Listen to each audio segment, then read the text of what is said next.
se mezcla con la alabanza de los ángeles y se pasea en medio de los 24 ancianos,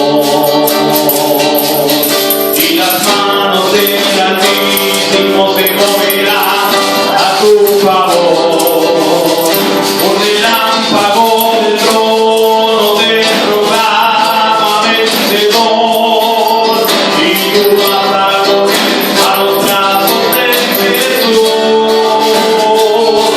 El trono se mueve al adorar, el adorador puede sobre la cambiar, el centro de gloria más grande de Dios, el victoria del vencedor, de las patrimonio del mundo harán, un adorador que comienza a adorar, y cuando le llega el trono de Dios, tiembla el cielo, luz de mar, y la situación tiene que cambiar.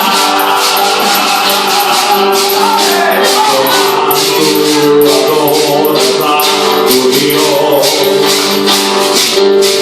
a tu historia se puede vivir. Un adorador, un Jesús de gloria,